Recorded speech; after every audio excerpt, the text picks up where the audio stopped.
పొదలు, ఈ రోజు నీకు చాలా ఎక్కువ పని ఉంది. ముందు ఇల్లు శుభ్రం చేయాలి, తర్వాత బట్టలు ఉతకాలి. ప్రతిరోజు ఇంటి పనులన్నీ నేనే చేస్తున్నాను, మరి నువ్వెప్పుడు చేస్తావు?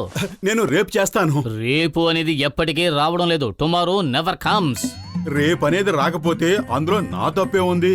ఇంతకీ ఈ రోజు నువ్వు పని చేస్తావా చెయ్యవా? చేస్తాను. నీ ఒంట్లో ఉన్న శక్తిని చూపించి నన్ను భయపెట్టి పని చేయించుకుంటున్నావు. ఇదిగో ఈ బట్టలు ఉన్నాయి, తీసుకెళ్లి ఉతుకు.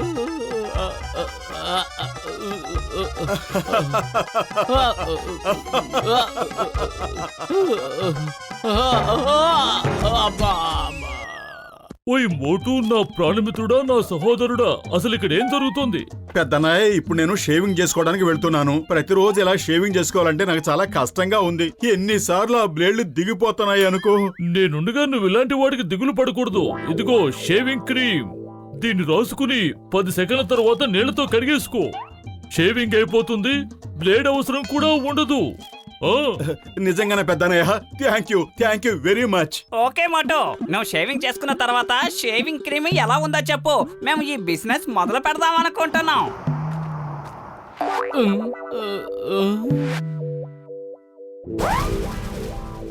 జట్కా 10 సెకండ్లలో మొహం కడిగేసుకోమని చెప్పాడు.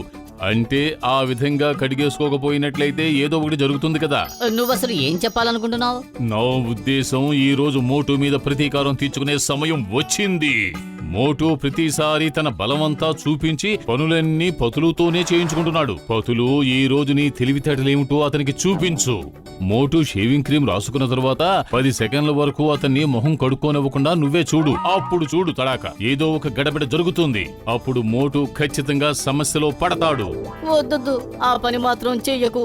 నేను ఆ పనే చేస్తాను. ఈ రోజు మోటుకి తెలిసేలా చేస్తాను. తెలివితేటలు గొప్పవా, బలం గొప్పదా?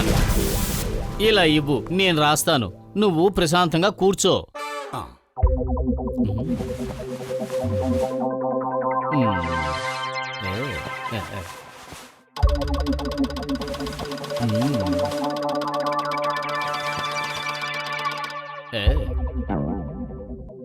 అరే, తల మీద కూడా ఎందుకు రాశావు? ఎందుకంటే నువ్విక హెయిర్ కట్ చేయించుకోవాల్సిన అవసరం ఉండదు. చిన్న చిన్న వెంట్రుకలు ఉంటే అవే రాలి పడిపోతాయి.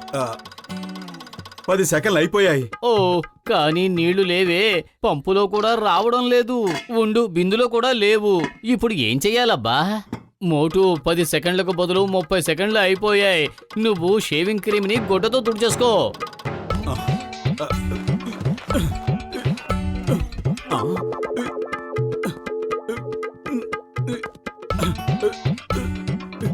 ఇదేమిటి రాయిలా ఇలా అతుక్కుపోయింది? నేను మాట్లాడలేకపోతున్నాను.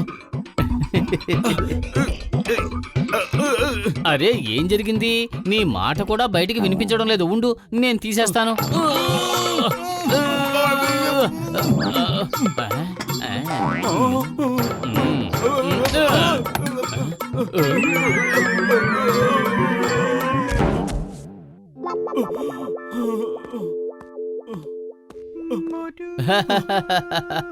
దీన్నే అంటారు 100 కాకుల్ని ఒక్క లోహంతో కొట్టొచ్చు అని.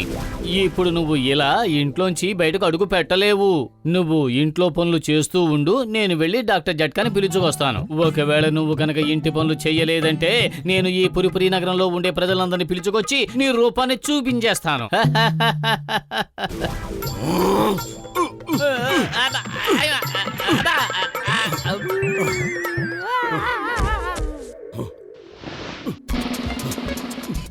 నేను జట్కా దగ్గరికి వెళ్తున్నాను.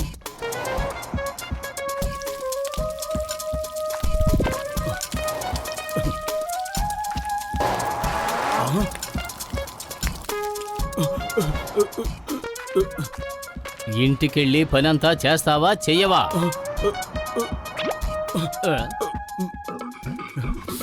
ఆహాహా, సువాసన అదిరిపోతుంది. అన్నయ్య, ఒక ప్లేట్ సమోసా లేవు, డబ్బులు తర్వాత ఇస్తాను.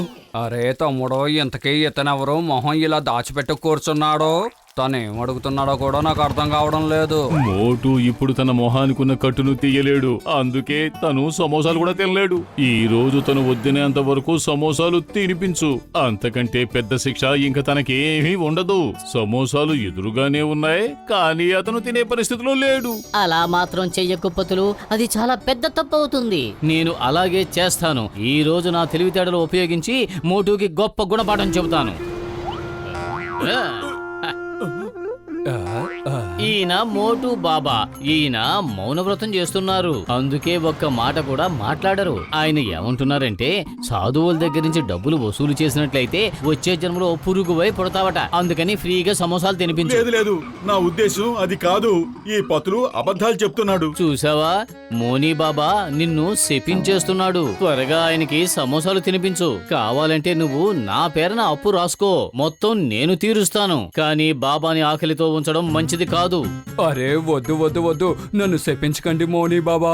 సరే, ఇంతకీ మోటు ఎప్పుడు బాబా అయ్యాడు? సన్యాసం తీసుకున్నాడా ఏంటి? ఇప్పుడు ఆయన గౌరవించడం నా బాధ్యత, అప్పుడే నాకు పుణ్యం వస్తుంది.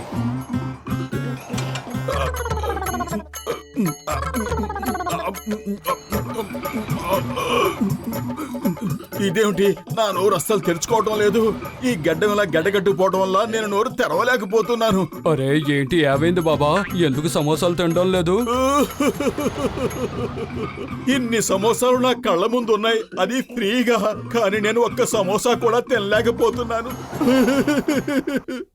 నేను ఆ డాక్టర్ జట్కాని అసలు వదిలిపెట్టను. మోటు, నువ్వు ఆ సమోసాలు తిను, ప్లీజ్ తిను. ఏంటి బాబా, నా సమోసాలు మీకు నచ్చలేదా? ఓరి భగవంతుడా, ఇలాంటి రోజు వస్తుందని నేను అస్సలు అనుకోలేదు.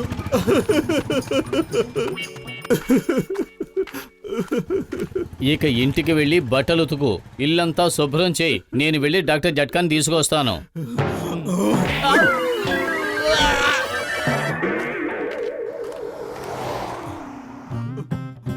సాధు బాబా, మీరు నన్ను ఆశీర్వదించండి, నా సమస్యలన్నీ దూరంగా పారిపోవాలని. అరే, నా సమస్యలే నేను తీర్చుకోలేకపోతున్నాను. మీ సమస్యలు నేను ఎలా తీర్చగలను? బాబా, నా కష్టాలన్నింటికీ ఒక మంచి నివారణ చెప్పండి బాబా. నా కష్టాలనే నేను నివారించుకోలేకపోతున్నాను. ఇక మీ కష్టాలు నేను ఎలా నివారించగలుగుతాను? లేదు లేదు, నేను సాధువుని కాదు, నేనే కష్టాల్లో ఉన్నాను. నేను ఎవరి కష్టాల్ని దూరం చేయలేను. ఈ సాధు బాబా ఏం మాట్లాడుతున్నారు? ఈయన మౌనీ బాబా, ఈయన ఏమంటున్నారు అంటే ఫ్రీగా ఆశీర్వాదాలు ఇవ్వబడవు అని. పైగా మీలాంటి చిన్నవాళ్ళని, పనికిరాని వాళ్ళని ఆయన ఆశీర్వదించరట. దాన్ని అర్థం చేసుకోమని ఆయన అంటున్నారు. ఈ లోకంలో ఏది ఫ్రీగా దొరకదు. ముందు డబ్బులు ఇవ్వండి, ఆ తర్వాత ఆశీర్వాదం పొందండి. మీరు కావాలంటే ఆన్లైన్ లో ఆయన బ్యాంక్ అకౌంట్ లో డబ్బులు కూడా వేయొచ్చు. ఇదో మంచి మార్గం. మనల్ని నీచులంటాడా, పనికిరాని వాళ్ళంటాడా, చిన్నవాళ్ళంటాడా? అరే, ఇతను డోకీ బాబా అయ్యుంటాడు. మనకి ఆశీర్వాదం చెయ్యమంటే బ్యాంకులో డబ్బులు డిపాజిట్ చెయ్యమంటారా?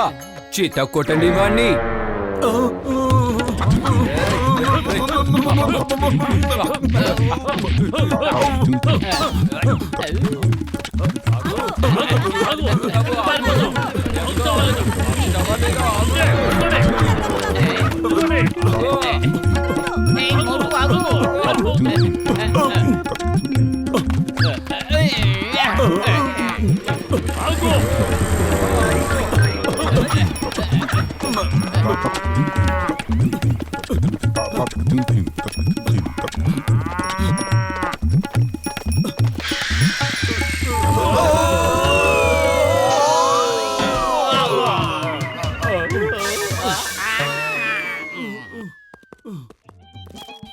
అరే పెద్దన్నయ్య, నాకెందుకు ఇలాంటి కష్టాలని తెచ్చి పెట్టారు?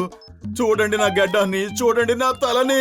అరే మోటు, నా ప్రాణమిత్రుడా, నా సహోదరుడా, అసలు నువ్వేమంటున్నావు? నువ్వేం చెప్తున్నావో నాకు అర్థం కావడం లేదు. అరే, ఇతను అంటున్నాడు మీ ఫోన్ వల్ల నా గడ్డాలు జుట్టు ఇలా అయిపోయింది అంటున్నాడు. అంతేకాదు, మీకు చాలా కృతజ్ఞతలు, ఇక నేను బాబానవ్వడానికి వెళ్ళిపోతున్నాను అంటున్నాడు. శబాష్ తమ్ముడు, శబాష్, మంచి విషయమే కదా.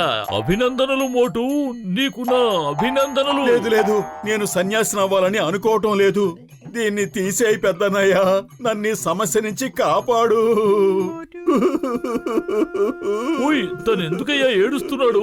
మీ అందరి అభిమానాల్ని వదులుకుని వెళ్ళడం తనకి ఇష్టం లేదు. కానీ సన్యాసం అంటూ తీసుకున్న తర్వాత వెళ్ళవలసిందే కదా, దూరంగా ఉన్న హిమాలయ పర్వతాల దగ్గరికి. మోటు బాబా నువ్వేమీ దిగులు పడకు, నిన్ను చూడ్డానికి మేము అక్కడికి వస్తూ ఉంటాంలే. టాటా మోటు, మోటు ఆల్ ద బెస్ట్. అరే నేను సన్యాసిని కావటం లేదు, ఈ పొతులే నన్ను బలవంతంగా సన్యాసిని చేసేసేలా ఉన్నాడు.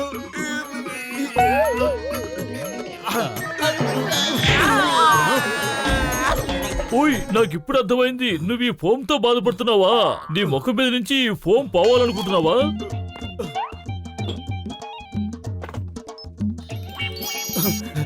థ్యాంక్ యూ పెద్దనయ్య, థ్యాంక్ యూ వెరీ మచ్. అరే నువ్వు ఇచ్చిన షేవింగ్ క్రీము ఎందుకు పనికి రాదు. ఏంటి ఏం జరుగుతోంది? ఏమిటి ఏం